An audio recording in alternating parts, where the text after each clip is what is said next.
I guess nice was fun while it lasted. The famous last words that Wendi Adelson texted Dan Markel on the day he was shot. Now, I'll be candid. When I first heard that, I thought, wow, Wendi is this Machiavellian crazy villain that she's basically taunting Dan and saying, ha, nice. This little gig between the two of us was fun while it lasted, but now it's over because you're about to get killed. But then I listened to the entire police interview, all 5 hours between Wendi Adelson and Detective Isom, that was done in the police station on the day Dan Markel was shot. And what I discovered is Wendi herself admitted that she sent this text message. And now, none of this is to say Wendi Adelson is a good person.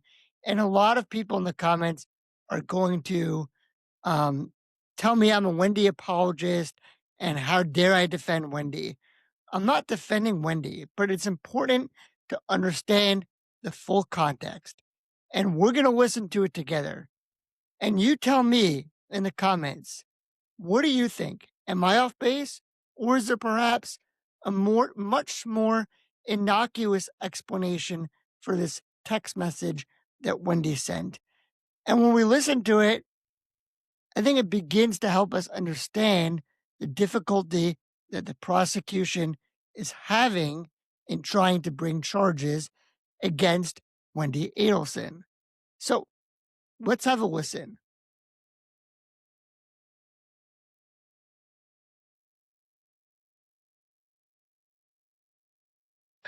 And then no contact after that.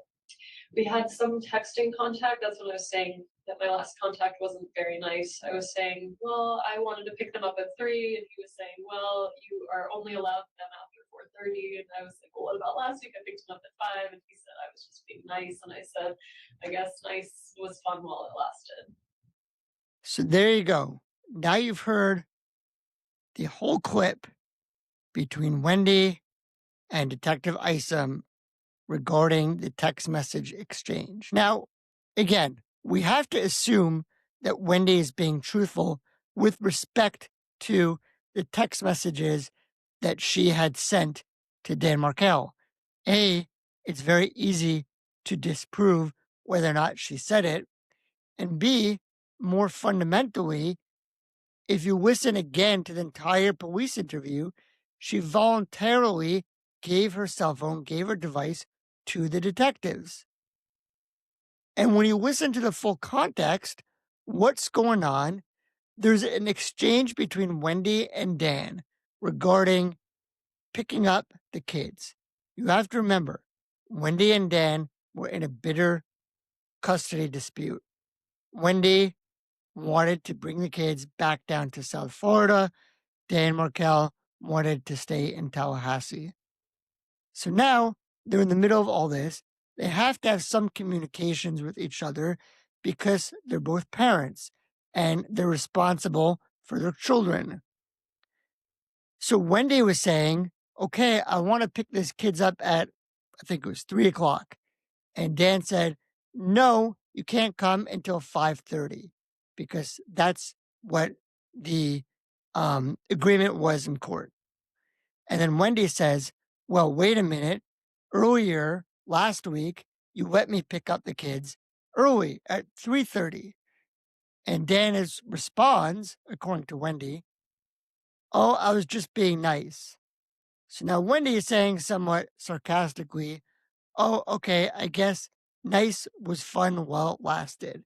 The famous last words. So what is she referring to when she says nice was fun while it lasted? Nice, meaning you, Dan Markel, saying that you were being nice to me. That being nice and having the kids for a little bit of extra time, it was fun. And it was fun while it lasted, meaning it's not going to continue anymore.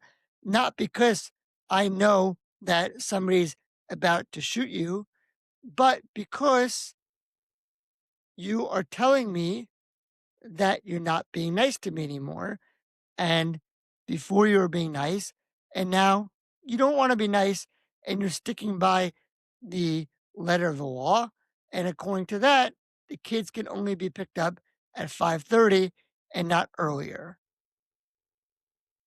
That is the full context of what Wendi texted Dan. Now, again, I've not seen any evidence that was introduced to say that that text message correspondence is not accurate the way Wendi described it. And again, the detectives, the Tallahassee police, had possession of Wendy's phone.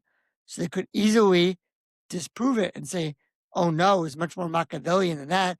Look at all these other things you texted, which, if it really was that bad, would make you wonder, well, why did Wendi voluntarily give up her phone?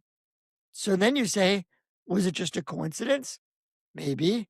Did Wendi maybe have some kind of double intent in how she texted it? I guess it's possible. But the point is, once you look at the full exchange of the text messages between Wendi and Dan, it doesn't sound nearly as sinister as it's being made out to be in the podcast. And I'm not here to say again that I think Wendi has no culpability. I'm saying if you're prosecution, you have to be diligent because this is what a defense attorney will do. A defense attorney will look at the full context and say, when you look at the full context, it paints a very different picture than what you, the prosecution, are making it out to be, or what the podcasters are saying it means. And that's the end goal of the prosecution, is to convince 12 jurors who have not been following the podcast, are not going to be intimately familiar with the details of all the other trials, and they're coming into it with a clean slate, and they have to be convinced. And every single item of evidence that the prosecution introduces, if they were to try to bring an indictment against Wendi, has to follow that same procedure. Every element of the crime must be proven beyond a reasonable doubt. And I think there's definitely a reasonable doubt, at least with regards to that text message, that does not have that same sinister meaning that many people in the podcast world have been making it out to be. Again, my take. If you guys disagree, drop a note in the comments. As always, remember to like, comment, subscribe. What we have for now. And also, Happy New Year's to everybody. It's been a fun introduction in 2025, and 2026 is going to be even better. We've got a lot of new, exciting cases to get to, and I hope everyone will continue to stay with me throughout this journey. And until next time, we'll see everybody next year.